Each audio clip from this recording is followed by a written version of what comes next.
Olha, vou falar uma coisa, Rio de Janeiro em chamas. Geralmente falo que é Brasília, Brasília também, mas o Rio de Janeiro... o que aconteceu? Olha, hoje, a pedido da Procuradoria-Geral da República, o STJ, que é o Superior Tribunal de Justiça, a terceira instância, uma antes do STF, acaba de abrir investigação contra o bolsonarista, um dos maiores aliados do Bolsonaro, que foi com ele para a posse lá do Milei na Argentina, que é o governador Cláudio Castro, do Rio de Janeiro.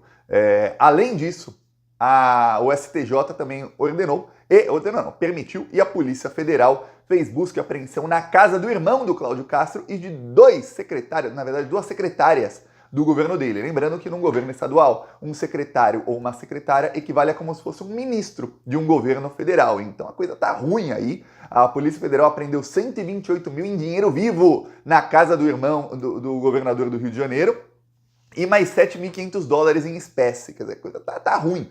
Bem ruim, já vou te explicar todo esse caso aqui, você vai ver como a PGR agora tá indo para cima com tudo, mas coincidência, né? O novo procurador, o Gonê, assumiu e já começou a mandar a Polícia Federal na casa de governador bolsonarista corrupto, bandido. Lembrando que as milícias estão cada vez mais fortes no Rio de Janeiro, as milícias estão aí no governo do estado do Rio, estão no Ministério Público do Rio de Janeiro, elas estão no poder público, no judiciário, ou seja, estão se alastrando por todos os lugares. Então é uma das principais aí missões do governo Lula, e o Flávio Dino estava forte nessa luta, por isso que o Bolsonaro tem tanto medo dele. Uma das principais missões é acabar com as milícias no Rio de Janeiro. E passa por isso derrubar o governador bandido do Rio de Janeiro. O Bolsonaro está em pânico. Por quê? Porque, além disso, o Gonê anunciou o seguinte, ele vai para cima do Bolsonaro e ele vai fazer o que eu disse aqui ontem. Quem é plantonista? Comenta aí se já estava sabendo ou não. O Gonê vai trabalhar nas férias. Então, antes do Globo falar, antes da grande imprensa falar, eu já tinha falado aqui, faz tempo. O Gonê vai assumir dia 18, né? Já assumiu, foi segunda-feira, e ele vai trabalhar nas férias se precisar. Ele vai adiantar tudo ao lado da Polícia Federal e do Alexandre de Moraes para que o mais rápido possível ele possa prender os chefões da quadrilha. Então agora está já confirmado. Ele anunciou aí, saiu matéria na imprensa. O Gonê, primeiro, ele anunciou todos os cargos da Procuradoria-Geral da República. O único cargo que ele não anunciou quem estará é o cargo de quem vai ser aí o investigador desses inquéritos dos atos antidemocráticos, que é um grupo, é o Grupo de Combate aos Atos Antidemocráticos. Inclusive, eu vou falar várias das denúncias que a gente faz aqui no Plantão Brasil, e aí o meu amigo Léo Bastos, da TV Repensar, ele faz notícias de fato no Ministério Público. E veja, quando ele vai lá e faz a notícia de fato, ele faz no Ministério Público. E aí pode ir para qualquer lugar. Várias dessas denúncias saem lá da primeira instância, vão direto para a Procuradoria e quando a gente vai ver depois de alguns meses na atualização, mostra que está no Grupo de Combate aos Atos Antidemocráticos. Quer dizer, tá ali, chega já no lugar certo. Hoje, sempre que chega nesse lugar, vai lá ver quem é, está o nome Paulo Gonê. Não está mais o nome Frederico Santos, que era o Carlos Frederico Santos. Ou seja, ele vai tocar isso pessoalmente. E assim como eu falei, ele acaba de anunciar que ele vai trabalhar em conjunto com a Polícia Federal. Então agora o que acontece é o seguinte, lembre-se, a Polícia Federal estava investigando os atos terroristas do dia 8 de janeiro, tem vários outros inquéritos mirando o Bolsonaro e vários bolsonaristas, e aí esses inquéritos sempre se cruzam. Aí tem o caso das joias, tem o caso da falsificação do cartão de vacinação, tem os próprios atos antidemocráticos lá de 2020, tem os de 2021 e 2022, que já foi chamado aí de milícias digitais, que é outro inquérito, tem o inquérito das fake news e tem todos esses aí do dia 8 de janeiro. Tudo isso está numa ala aí da Polícia Federal que está investigando isso. Porém, está investigando a parte do Ministério Público. E no Brasil, em inúmeros países do mundo, o que acontece é o seguinte, quando você faz uma denúncia, vai para a polícia. A polícia investiga se tem algum pé nessa sua denúncia, né? Porque tem denúncia que não tem nem pé nem cabeça.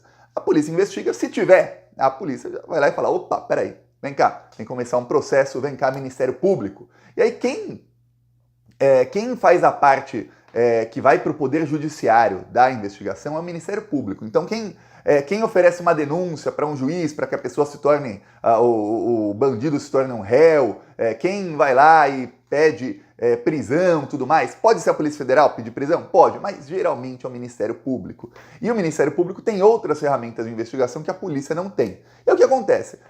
Todos esses inquéritos estão sendo tocados à revelia da Procuradoria-Geral da República, porque era o Augusto Aras e depois era Eliseta, que manteve ali na cúpula dois bolsominions, ali um casal de bolsominions, que na primeira vez que confiaram um pouquinho nele, ele foi lá e detonou a delação do tenente-coronel Cídio, que era o Carlos Frederico Santos.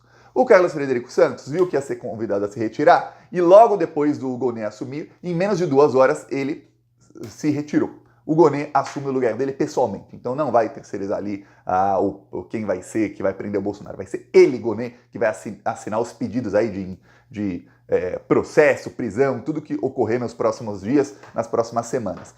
Então ele agora vai começar a fazer formalmente, isso tudo tem que ser formal, né?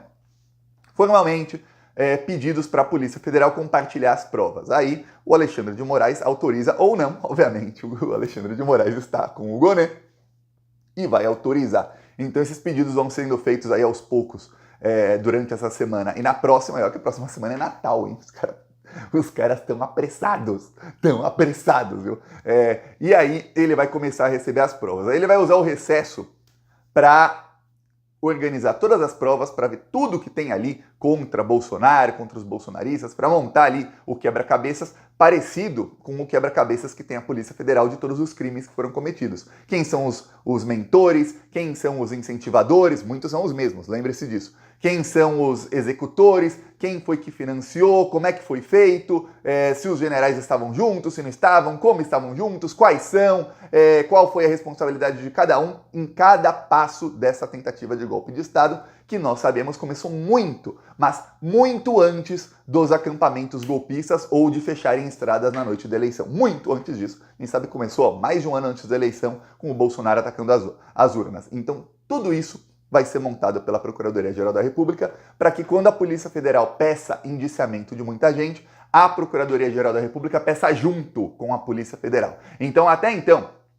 o que eu estava falando aqui, que é o que foi dito pelo próprio diretor-geral da Polícia Federal, é o seguinte, que em dezembro, antes do fim do ano, então, em dezembro, seria divulgado um relatório final ou parcial do que eles têm.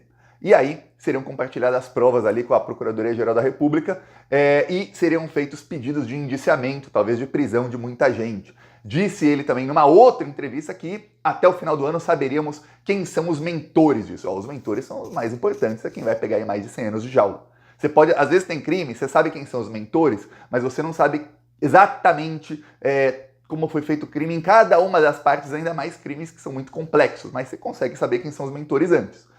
Pois bem, não sabemos se esse relatório vai ser realmente divulgado agora, porque o que está aparecendo, assim, pelo que todo mundo diz lá em Brasília, é o seguinte: a Procuradoria-Geral da República também vai pegar o relatório, não precisa ser divulgado, da Polícia Federal, e também vai pedir indiciamento, já vai pedir denúncia contra todo mundo. Tem gente dizendo que só quando acabar o recesso. Eu acredito que não, porque alguns ministros do STF trabalham de plantão durante o recesso, então vai ser antes. Acredito que será antes. Veremos. Demora um pouquinho para compartilhar as provas, ele quer fazer o trabalho bem feito para que lá na frente não tenha bolsonarista dizendo mas não tinha prova, olha, mas simplesmente fizeram um pedido mal feito aí, queriam prender, foi perseguição. Não, vai ser tudo bem feitinho, para não ficar assim, não faltar nenhum pingo no i, para usar um termo que o bolsonarista adora, né? Gostam lá de um programa de bandidos lá num canal que tem um nome parecido. Não vão faltar pingos nos is aí na denúncia contra o Bolsonaro. Enquanto isso, olha só, a Procuradoria-Geral da República pediu essa investigação na PGR, não uma investigação, não uma pré-investigação, começou antes do Gonê assumir, já era Eliseta, não era mais o Augusto Aras. E aí começaram a investigar desvios de dinheiro público no governo do Rio de Janeiro. E investigaram que o então vereador Cláudio Castro estava envolvido nisso.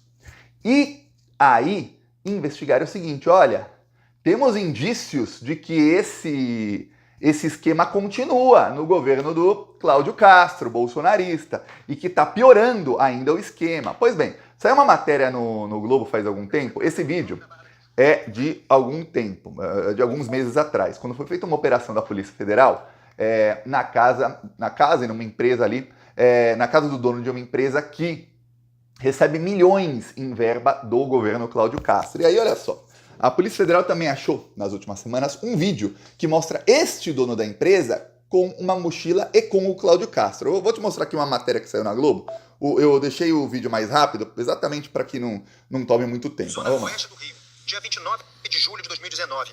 O homem de camisa branca que carrega uma mochila é Cláudio Castro, governador em exercício do Rio de Janeiro. Na época, vice-governador do estado.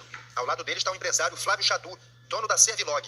A empresa tinha contratos milionários com a Fundação Leão 13, que era subordinada a Cláudio Castro. Essa fundação é responsável por projetos de assistência social do governo do estado. Esse encontro aconteceu um dia antes de Flávio Chadu ser preso na primeira fase da Operação Catarata, que investigou justamente fraudes em contratos da Fundação Leão 13. Aí você vê o seguinte, primeiro ele tá com o Cláudio Castro com uma mochila. No dia seguinte, isso aqui é o que a Polícia Federal achou na casa dele, dinheiro pra caramba. E o rapaz aí que recebe milhões em contratos, tava aqui com uma mochila, ó, indo pra casa do então vice-governador Cláudio Castro. Dá pra ver aqui que o rapaz tá com uma mochila. Pois bem, agora a Polícia Federal foi na casa do irmão do Cláudio Castro, pegou 128 mil em dinheiro, pegou $7.500, até aí você fala, Thiago, para esquemas milionários isso é pouco. Realmente, tem esquema aí do Cláudio Castro que envolve bilhão, mas tá pouco, né? Um dinheirão. Só que tem uma coisa, a polícia achou também planilhas com nomes e valores a receber e valores recebidos. E tudo indica que são planilhas de pagamentos de propina, ou seja, o irmão do governador estava metido nisso. O STJ também mandou quebrar todos os sigilos do Cláudio Castro. Sigilo fiscal, bancário, telemático e telefônico, ou seja, e-mails dele, celular, tudo. A Polícia Federal vai poder averiguar aí o que foi. Também fez operação na casa de, eu vou aqui mostrar os nomes, Astrid Brasil Nunes. Ela é subsecretária de Integração Sociogovernamental e, aí vem a parte importante, de projetos especiais da Secretaria Estadual de Governo. Ou seja, ela é quem faz contratação de empresas que vão fazer projetos sociais. E essa empresa deste rapaz que estava aí com toda essa grana aí na mochila é uma das empresas contratadas para esses projetos, assim, a peso de ouro. Outro é o Alan Borges, gestor de governança socioambiental da SEDAI. SEDAI é a companhia de água que o Cláudio Castro quer privatizar. Pois bem, aí você vê, a coisa já foi, se não me engano.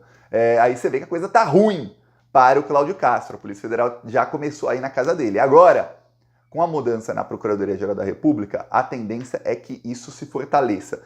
Uma das prioridades do Flávio Dino como ministro da Justiça é acabar com as milícias. Os bolsonaristas estão apavorados com as novas operações da Polícia Federal, começará a folgar milícias. Por quê? Porque no governo Bolsonaro, essas milícias, muitas ligadas ao bolsonarismo, quando eu digo bolsonarismo, não é a família Bolsonaro só não, tem as milícias lá de Rio das Pedras, Muzema, umas regiões do Rio de Janeiro que são diretamente ligadas ao Flávio e a outros, ok, mas estou falando milícias ligadas a bolsonaristas e a gente que tem essa mesma mentalidade bolsonarista e gente que, obviamente, idolatra o Bolsonaro.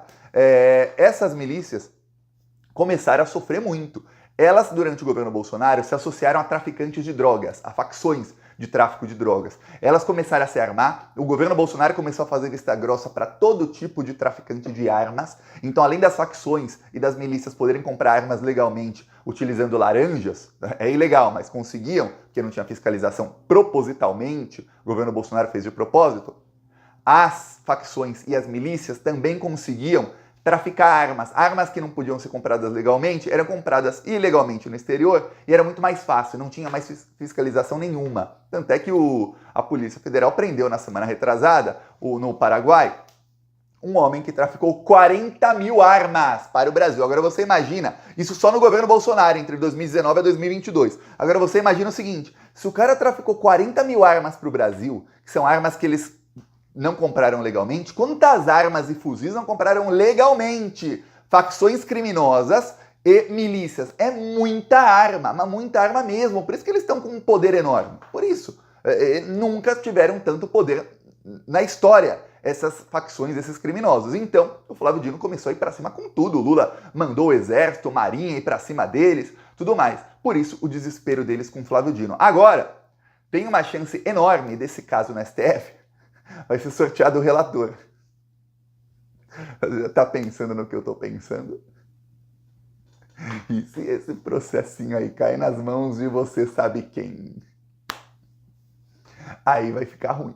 mas vai ficar muito ruim para os bolsonaristas. Tá entendendo agora o tamanho do pânico deles, né? Mas é pânico mesmo. E olha, pega direto ali no coração do bolsonarismo, que é o governo do Rio de Janeiro e milícias. Então, veja, o Gonê tá indo para cima de maneira, olha, tá indo com tudo, viu? Tá um pânico total lá no bolsonarismo. Eu peço aí sua inscrição no canal, a gente vai rir muito, viu, dessa coisa. Acabarão todos presos. Anota aí, anota, ó, anota. Thiago escreveu que acabarão todos presos. Cola na sua geladeira e espera o dia. Aproveita e já compra aí um espumante, um champanhe, um suco de laranja, o que você gostar aí para comemorar no dia que forem todos presos, viu?